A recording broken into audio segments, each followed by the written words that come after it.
ఈరోజు ఇక్కడ ఆకాశం సంబంధించిన మంచి కార్యక్రమం జరుగుతుంది. ఎవరు వస్తున్నాము అని చెప్పి నగరంలో మన నగరంలో పెద్దలు చూసేది బాలాజీ గారు ఒకసారి దయచేసి పెద్దలు స్థానిక మాత్రం జాయిన్ అయ్యారు. ఇక్కడ నగరంలో అనేక రంగాల్లో ఉన్న పెద్దలు వీళ్ళందరూ కూడా స్టూడెంట్స్ దయచేసి మేము ఏదైనా మాట్లాడితే పిల్లలకు ఉపయోగపడే విషయాలే. ప్రతి సంవత్సరం దక్షిణ భారతదేశంలో ఉన్న మన కమ్యూనిటీ 5 రాష్ట్రాల్లో మన కులస్తులందరినీ ఒక చోట తీసుకురావడానికి 5 రాష్ట్రాలు మీటింగ్ పెడుతున్నాం. అంతకుముందు రిజర్వేషన్ మూవ్మెంట్ మీట్ చేశారు, చెరువులతో వర్క్ చేశారు, మొబైల్తో వర్క్ చేశారు. రాజ్యాధికారం అనేది ఉండాలా, రాజ్యాలు పొలిటికల్ పవర్ అనేది ఉంటే ఏమైనా సాధిస్తామనే భావంతో వర్క్ చేయడం జరిగింది. నా అవసరం కొన్ని భావాలు మీతో షేర్ చేసుకుంటాను. తులసి ప్రభు గారు స్కాలర్షిప్ ప్రోగ్రామ్ వారితో పాటు మొదటి నుంచి నేను వారితో పాటు ఈ కార్యక్రమంలో ఉన్నాను. ఒకరోజైనా నాతో రాము గారు మనం ఇవ్వడం కాదు, వేరే వాళ్ళకు అవార్డు చెప్పాలి స్కాలర్షిప్ మ్యాచింగ్ అమౌంట్ వాళ్ళు ఎంత పోగేస్తే మనం డబ్బులు ఇద్దాం. తీసుకుంటే వాళ్ళని చెప్పనంటే మీరు ఎన్ని ఇస్తారండి అంటే 8 ఇద్దాం. అలా చాలా నేను చెప్పిన ముందే కదా 15 నియోజకవర్గాలు ఇప్పుడు ఈ రోజున కొన్ని జిల్లాల్లో ప్రభు గారు మ్యాచింగ్ అమౌంట్ 50,000 40,000తో మొదలుపెట్టి 10 లక్షలు ఇస్తున్న ముందులో ఉన్నాయి. నేను చెప్పిన ముందులో ఉన్నాయి. ఇంకా మిగతా వారికి ఎన్ని ముందు ఇస్తున్నారో నాకు తెలియదు. దాదాపు 30-40 ప్రాంతాల్లో స్కాలర్షిప్ చేస్తున్నారు. ఇప్పుడు వాళ్ళతో పాటు మా ముందుగా మేము మోడల్ సపోర్ట్ ఇవ్వడానికి ప్రయత్నం చేస్తున్నాం. అయితే దాంట్లో మీకు చెప్పేది ఏంటంటే వాళ్ళకి డబ్బులు ఎక్కువయ్యి ఇవ్వట్ల. ఒకసారి ఎంత వ్యాపారంలో ఫైనాన్షియల్ క్రైసిస్ వస్తాయి, డబ్బులు లిక్విడ్ క్యాష్ ఇవ్వడం. లిక్విడ్ క్యాష్ చేతుల్లో లేక ఇబ్బంది పడుతున్న రోజుల్లో కూడా కొంచెం తగ్గించుకుంటే బాగుంటుంది కదండి ప్రభు గారు అంటే లేదు మనం దాన్ని కంటిన్యూ చేయాలని. కొన్ని ఊళ్ళలో డబ్బులు ఇవ్వాల్సి వస్తే చేతిలో బ్యాంక్ క్యాష్ లేక బయట 2 రూపాయలు వడ్డీ తీసుకెళ్ళి చూసారు. నేను చూశాను రాష్ట్రాల్లో ఉన్నారు. వీళ్ళేమి ఎన్నో నుంచి వాళ్ళు రెడ్ కార్పెట్ లేని పర్వాలేదు, చాలా కష్టపడి అడుగు కష్టపడి దేశాలకి బొడ్డు చాకరీ చేశారు. పనికే కూడా లేక ఆలోచించి కూడా లేక ఎవరు వాళ్ళ సొంతంగా ప్రయత్నాలు చేసుకున్నారు. ఆలోచనలు లేదు వాళ్ళు కూడా. అయితే ఏంటంటే ప్రభుత్వ మాట్లాడుతున్నారు ఏంటంటే ఇన్ని వేల మంది స్కాలర్షిప్లు ఇస్తున్నాం. మనం తిరిగి ఆ స్కాలర్షిప్స్ పొంది ఒక పొజిషన్కి వచ్చిన తర్వాత మనకే చేయదు. ప్రజలకు కానీ సంస్థలు కానీ ఏదో చేస్తే బాగుంటుంది. సార్ మీరు ఎట్లా ఉన్నారు, బాగున్నారా, దేవుడు ఉద్యోగంలో ఉన్నాం, మన వ్యాపారంలో ఉన్నాం, నా వంతుగా నేను కూడా సమాజానికి ఎవరో కాంట్రిబ్యూట్ చేస్తాను, నా సహకారం తీసుకోండి అని ముందుకు వచ్చే వాళ్ళు తక్కువ. ఇది ఈ పాయింట్ నేను చెప్పవలసిన పాయింట్. ఇప్పుడు ఆత్మ దగ్గర ప్రభు గారి దగ్గర మా దగ్గర ఉంటే డబ్బులు ఎక్కువ మీకు ఇవ్వట్లా, మా పిల్లల దగ్గర ఎక్కువైపోయారు డబ్బులు. ఇప్పుడు రాజకీయ నాయకులు పిల్లలకి ఒక 10 దాచి పెట్టుకున్నానంటే తయారయ్యారు బయట రాజకీయ నాయకులు బాధ్యత కలిగి పెట్టు. మీరు ఇంత కష్టపడి ఎక్కడి నుంచో రూపాయలు తీసుకొచ్చి కష్టపడ్డ సొమ్ము తీసుకొచ్చి మీకు పెట్టుకుని ఏంటంటే మాలాగా మీరు ఇబ్బంది పడకూడదు. మాలాగా వెలిగి కూడా చదువుకునే అవకాశాలు లేక, అవకాశం వేరే ఉద్యోగాలకు వెళ్ళే అవకాశాలు లేక, వేరే దేశాలకు వెళ్ళే అవకాశాలు లేక ఇబ్బందులు పడకూడదు. వీళ్ళందరూ నా కులస్తులు, నా రక్త సంబంధికులు, వీళ్ళందరూ కూడా వీళ్ళు నా కుటుంబ సభ్యులు బాగుండాలనే తపంతో వీళ్ళందరూ వాళ్ళ పిల్లలకు పెట్టాల్సిన డబ్బు తెచ్చి మీకు పెడుతున్నారు. మీరు కూడా బాగుండాలని చెప్పారు. ఇది గుర్తు పెట్టుకొని బాధ్యతగా బాగా కష్టపడి చదువుకోండి, జీవితంలో మంచి పొజిషన్ కదండి. మీ చుట్టుపక్కల ఉన్న సమాజానికి ఏదైతే ఇవ్వద్దు. మీ చుట్టుపక్కల ఉన్న సమాజం ఎవరు, కనీసం మీ బంధువులు, స్నేహితులు, అన్నదమ్ములు, పిల్లలు, ఇంకా ఓపిక పక్కన ఉన్న సమాజానికి మీ ఓపిక ఉన్నప్పుడు ఎంతో కొంత సహాయం చేయాలి. అర్థమైనా నేను మొన్న కూడా చెప్పాను 2 కొటేషన్స్, ఒక 2 నిమిషాలు మీతో మనస్ఫూర్తి షేర్ చేసుకుంటాను. నేను నా లైఫ్ ఇన్స్పిరేషన్ స్వామి వివేకానంద. స్వామి వివేకానంద ఆయన అమెరికాకు వెళ్ళి మన భారతదేశ హిందూ మతం గురించి గొప్పగా చెప్పాడు.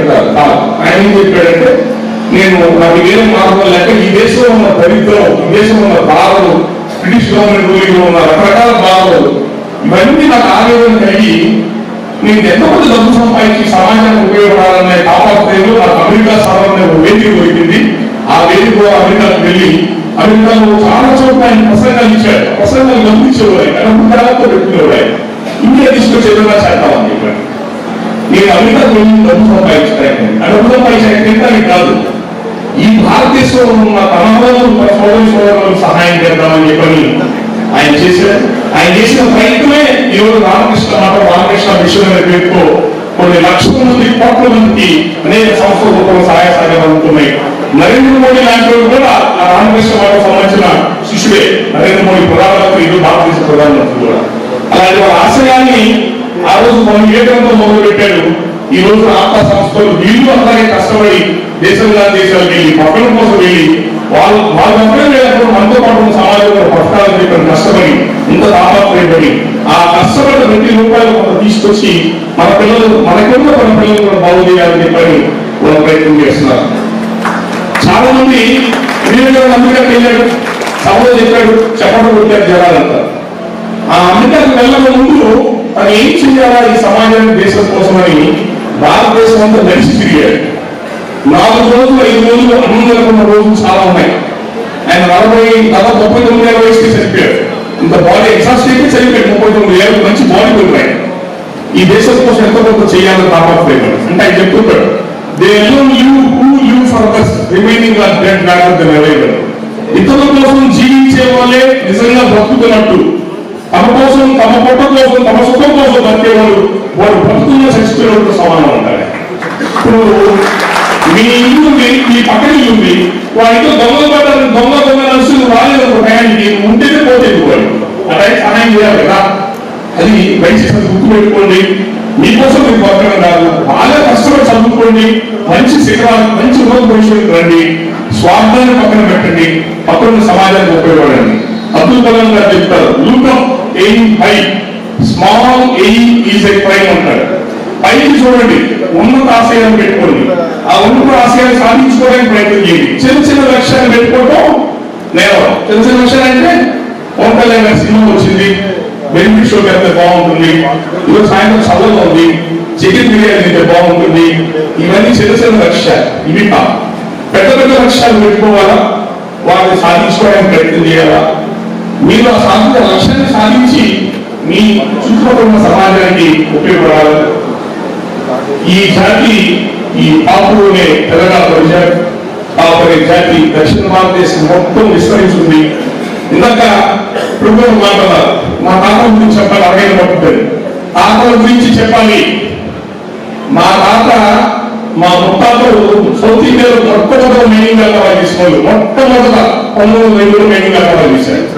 మా తాత నాకు టార్గెట్ పెట్టిపోయాడు. గుంటూరులో నాయుడు కాలేజీ స్కూల్స్ వెళ్ళి మా తాత గారు పెట్టారు, మెయిన్ ఒక ఆయన. అదే నీకు చేశాను, నువ్వు ఏం చేస్తావు చేయాలి, నాకు టార్గెట్ పెట్టిండారు. ఆ టార్గెట్ తోనే ఇంకా అంటున్నారే పక్క రాష్ట్రాలు ఎక్కడ ఉంటారని 5 రాష్ట్రాలకు తెలియదు. ఈ రోజున కేరళతో సహా మన కులస్తులందరినీ ఒక టార్గెట్ తీసుకొచ్చింది నేనే. గుంటూరులో మీటింగ్ 900 వస్తున్నారు మీటింగ్. అంటే పెద్దలు, నా పెద్దలు పని చేశారు, నేను కూడా ఆ స్థాయి పని చేయాలనే లక్ష్యం నాకు ఒక లక్ష్యం నిలబడుతుంది. ఆ లక్ష్యంతో పనిచేయగలుగుతాను. మనం బాగుపడాలంటే మన చరిత్ర తెలుసుకోవాలి. ఫస్ట్ ఆఫ్ ఆల్ మన వెనకాల చరిత్ర తెలుసుకోవాలి. ఈ పక్కన గుంటూరు పక్క ప్రాంతాల్లోని గ్రామాలు దిగారు. ఒక సముద్రం ఒడ్డేలో ఉన్న గ్రామాల్లో ఉన్నారు మన కాపులు.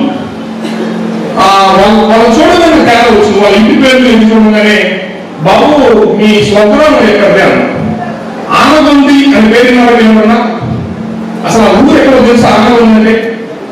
మా పూర్వీకులు ఆనగొంది అనే ప్రాంతం నుంచి వచ్చారంటే ఆ ఊరు ఎక్కడో మాకు తెలియదు. ఇక్కడికి వచ్చాము, సముద్రం మీద నుంచి వ్యాపారం చేసేటప్పుడు ఇక్కడ కొంత వాళ్ళు ఉండిపోయారంట. ఆనగొంది అంటే హంపి విజయనగర సామ్రాజ్యం, హంపి విజయనగర సామ్రాజ్యం క్యాపిటల్ హంపి పక్కన ఒక ఆనగొంది. విజయనగర సామ్రాజ్యం కుప్పకూలిపోయినప్పుడు ముస్లిం దండయాత్రలు పార్టీ వచ్చేసారు ఈ ప్రాంతాలు. ఈ ప్రాంతాల చుట్టూ చాలా మంది విజయనగర సామ్రాజ్యం వచ్చి పొందుతున్నారు. ఆ విజయనగర సామ్రాజ్యం ఈ కాపులు కృష్ణదేవరాయలు, రామనాయుడు వీళ్ళందరూ కూడా ఈ విజయనగర సామ్రాజ్యం చక్రవర్తులు. దక్షిణ భారతదేశాన్ని 225 సంవత్సరాలు ఏకఛత్రానికి వచ్చేగా పరిపాలన చేసినప్పుడు ఇది పరిపాలన చేసిన గొప్ప చెప్పట్లేదు. మీకు దక్షిణ భారతదేశం మొత్తం ముస్లిం దారిలో సర్వనాశనం అయిపోతే ఉత్తర భారతదేశంలో దక్షిణ భారతదేశంలో ఉన్న ఈ హిందూ మతాన్ని, ఏ హిందూ మతాన్ని మనం గొప్ప చెప్తున్నామో అందరం బతుకుతున్నామో గర్వంగా ఈ హిందూ మతాన్ని కాపాడడానికి నిర్మాణం చేసిన సామ్రాజ్యం విజయనగర సామ్రాజ్యం. విజయనగర స్వామివారి ఆశీస్సులతో ఆ విజయనగర సామ్రాజ్యం నిర్మాణం చేసి 225 సంవత్సరాలు ఈ దక్షిణ భారతదేశాన్ని హిందూ మతాన్ని ఇక్కడ ప్రజల్ని కాపాడినప్పుడు ఆ తర్వాత ఛత్రపతి శివాజీ మహారాష్ట్ర నుంచి మొదలు పెట్టాడు. కుంభి ఛత్రపతి శివాజీ కుంభి అంటే దక్షిణ భారతదేశంలో ఈ కాపుల్ని కుంభి, పటేల్, పాటియా, కుంభి అని పిలుస్తారు. సర్దార్ వల్లభాయ్ పటేల్ ఈ కమ్యూనిటీ భారతదేశం మొత్తాన్ని నడిపి కలిపిన సర్దార్ వల్లభాయ్ పటేల్ ఈ కాపు కోసం ఛత్రపతి శివాజీ ఈరోజు మహారాష్ట్రలో గర్వంగా చెప్తున్న నిలబెట్టి ఛత్రపతి శివాజీ మన కొరకు ఈ భారతదేశ చరిత్రని ఔనిత్యాన్ని కాపాడిన మహానుభావులు అందరూ కూడా ఆ జాతి నుంచి వచ్చాం. నేను తమిళనాడు, కర్ణాటక పుట్టుకుంటాం. గవర్నమెంట్ బెంగళూరు సిటీ నిర్మాణం చేశాడు. మధురై రాజా తిరుమల నాయక మధురై గుడి కట్టించింది ఆయనే, మీనాక్షి అమ్మవారి గుడి. ఫస్ట్ బయలుదేరి ఆయన బయట బయలుదేరితే అమ్మవారు కాబట్టి ఆయన విగ్రహం దగ్గర ఆగి ఆఫీసులో బయటకు వెళ్తారు. ఇప్పటికి 20 సంవత్సరాలు తిరుమల నాయకు పుట్టినరోజు వెళ్తారు. ఆయన పుట్టి ఇప్పటికి 470 సంవత్సరాలు అయింది. ఇప్పటికీ ఆయన పుట్టినరోజు సెలబ్రేషన్ చేస్తారు అక్కడ చాలా గ్రాండ్ గా. తమిళనాడు గవర్నమెంట్ చేస్తే ఆయన పుట్టినరోజు కార్యక్రమాన్ని ఇప్పటికీ తిరుమల నాయక ప్యాలెస్ ఉంది. అక్కడ 10,000 మంది మన కాపులు చుట్టుపక్కల పల్లెల నుంచి మేళతాళాలతో వచ్చి దండలేసి ఆయన ఊళ్ళకి వచ్చేస్తారు. మధుర మీనాక్షి అమ్మవారు గుడి కూడా తొలగిస్తారు. అదొద్దేమి సార్, మీనాక్షి అమ్మవారు ఆయన ఉత్సవాల రూపాయలు బయటకు వస్తారు. ఒక దేవత మనిషి ఉత్సవాల రూపాయలు బయట చూసాం మనం. ఆ మధురై నగరాన్ని కట్టించి ఆ గుడి తిరుమల నాయకుడు మన ఈ పంచాయతీ నాయకుడు అంటే నాయుడు మనకు పంజాబ్ రాజు విజయరాజు నాయక్, శ్రీలంక చోళరాజు విక్రమరాజు సిన్హా ఒక్కరు కాదు, మన చేతులు తీసుకున్న సత్కోపం వెంకటరెడ్డి నాయుడు గారు. అసలు ముఖ్యమంత్రులు ఏంటో 15 రోజుల్లో మన జాతి నుంచి ముఖ్యమంత్రులు మన రాజకేశ్వర నాయుడు గారు కర్ణాటక రెండింటిని శాసించాడు. భక్తిరంతకాల రాజకీయాలు ఆయన చేతుల మీద వచ్చి మీరందరూ తిరుగుతుంది ఏంటి పక్కన వెళ్ళి గవర్నమెంట్ స్వామీజీ నాకు పొద్దున్నే చంద్రబాబు నాయుడు కూర్చుని మాట్లాడే జగ్గి వస్తూ ఆధ్యాత్మిక గురువు మన కమ్యూనిటీ. అది ఒక రంగం కాదు, అన్ని రంగాల్లో మన కమ్యూనిటీ వ్యాపారాలు కానీ, ఆధ్యాత్మికం కానీ, రాజకీయం కానీ, సామాజికం కానీ అత్యున్నతమైన క్షేత్రాల నుంచి బయటకు వచ్చిన జాతి. అది తెలుసుకోండి. ఊరిని ఎవరో సత్యార్థులు ఎవరో తారకం వాడు కొట్టేద్దాం, మన జీవనంలో కలిసిపోతే చాలే, ఏ నాయకుడి మీద పట్టేద్దాం, ఎన్నికలు పంపించారు ఓట్లు వేసేద్దాం, చదువు గారికి ఏదో చెప్పారు ఎక్కడ పోదాం, మనకు ముందు వచ్చిన నాయకులు వాళ్ళని చంపేసుకొని చేతుల దగ్గర చంపేసుకొని వాళ్ళకి సత్యరాకుంటూ భక్తులుగా ఎక్కడ బతికేద్దాం. ఇవి మానుకోరు. మన సమాజాన్ని నడిపించిన నాయకుడు టాప్ అంటే టాప్ రాసేవాడు, పట్టకాలు టాప్ రాసేవాడు సమాజాన్ని. ఆ జాతి నుంచి వచ్చాము విలువతో పట్టక ఈ తాగుళ్ళు తిరుగుళ్ళు చెడవాడు తగ్గించుకొని మనం కసిగా 1950లో మన రిజర్వేషన్ స్పీచ్ చేశారు నేను సంజయ్ రెడ్డి గారు. అప్పటి నుంచి అర్హులమైంది అన్ని పోయింది, చదువు పోయింది. 1950 నుంచి కూడా పోరాటం చేస్తూ ఉంటాం ఆ రిజర్వేషన్ కోసం. అన్ని కోల్పోయారు. మన కూడా రాజ్యాధికారం అన్నది అవకాశం నాలుగు కొట్టారు. వంగవీటి మోహన్ గారు పెద్ద నాయకులు పోయి ముఖ్యమంత్రి స్థాయి నాయకులతో వాళ్ళు నమ్మేశారు. ఇన్ని రకాల చావులు అంటే అగ్రకులాలు ఎవరైతే అధికారం విషయంలో ఈ జాతిని సర్వనాశనం చేద్దాం. ఇంత పెద్ద జాతి రూపాయికి 20 పైసలు 22 పైసలు ఉన్నాం రూపాయి కావా. ఇంత పెద్ద జాతి ప్రజాస్వామ్యం ఎక్కువ ఉంటే మనం ముఖ్యమంత్రి అవుతాం. ఇంత పెద్ద జాతి వీళ్ళు రాజకీయాల్లోకి వచ్చి ముఖ్యమంత్రులు వీళ్ళు దగ్గర వాడిని 60 ఏళ్ళ నుంచి మనం అణిచివేస్తున్నారు. అణిచివేస్తున్నప్పుడు మా చేత అణిచివేయబడాలా తిరిగి పోరాడి పట్టుదలతో కష్టపడి చదువుకొని మంచి ఉద్యోగాలు వ్యాపారాలు చేసి జీవితంలో ఎదిగి వాళ్ళు గుణపాఠం చెప్తామని మీరు ఆలోచించారు. అందరూ వీళ్ళెందరూ బంగారు స్కూల్లో ఉంటా, నేను ఉంటే బంగారు స్కూల్లో ఉంటే ఒప్పుకున్నా. వీళ్ళెందరూ బంగారు స్కూల్లో ఉన్న చాలా మంది అత్తలు పేద వర్గాన్ని తెలుసుకుని ఉన్నారు. ఇక్కడ నేనే సాధిస్తామనుకో మాకండి వాళ్ళు సాధించారు. డబ్బులు ఏమైంది ఎవరు చేయాలి ఎక్కడో బయట ఇంట్లో కూర్చుంటాడు. కష్టపడి కింద పొజిషన్ కూర్చోవడానికి కష్టపడి తెలిసి పైనుంచి బాగుపడతారు. కాబట్టి నేనేం సాధిస్తామని కనబడవద్దు. ఈ సమాజంలో అత్యంత తేలికైన మార్గం, అభివృద్ధి చెందడానికి తేలికైన మార్గం చదువు. మీరందరూ ఒక దేశానికి వెళ్ళక ముందు రావడం కారణం చదువు. మిగతా వ్యవసాయ వ్యాపారంలో డబ్బులు రావు, ఏం చెయ్యం, చదువుకోవాలని సాధిస్తాం. మీ పెద్దలు వాళ్ళు తిండి అన్ని మానుకొని సుఖాలు మానుకొని మిమ్మల్ని భవిష్యత్తులో ప్రయత్నం చేస్తున్నారు. చెడువాకు దూరం ఉండండి, సెల్ ఫోన్ దూరంలో పెట్టండి. సెల్ ఫోన్ దూరం ఉంటే బాగుపడతాం.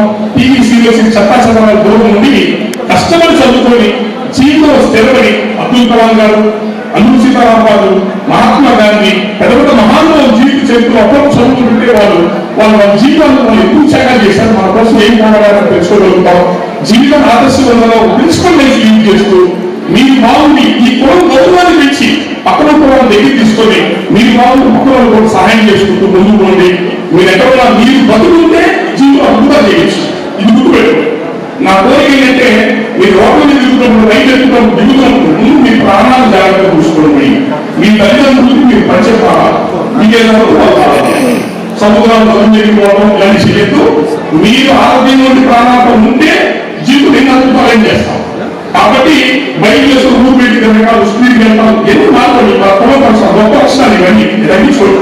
అహంకారాలు, ఆత్మాభిమానాలు తగ్గించుకొని ఒత్తిడితో ఉండి బాగా చదువుకొని ఉద్యోగంలో సహకారం తీసుకొని ముందుకు వెళ్తాను కోరుకుంటూ ఈ మంచి కార్యక్రమం పెట్టి మనందరూ ఆహ్వానించి మా చేత ఈ మంచి కార్యక్రమం చేశారు. మొన్న గుంటూరులో ఈ ఆత్మ సంస్థ తరఫున పెద్దవాళ్ళు కూడా పైలాభినందం గారు, నటరాజు గారు వీళ్ళందరూ కూడా ఒక కొత్త పథకం పెట్టి స్త్రీ విద్య అనే పథకం పెట్టి ఆకుల్లో ఉన్న పేద దంపతులు, కొత్తగా పెళ్లి దంపతులకి దాదాపు ఫ్రిడ్జ్, గ్రైండర్, మిక్సీ, గ్యాస్ పొయ్యి ఇలాంటి అన్ని వస్తువులు మన గుంటూరు పంపిణీ చేశారు.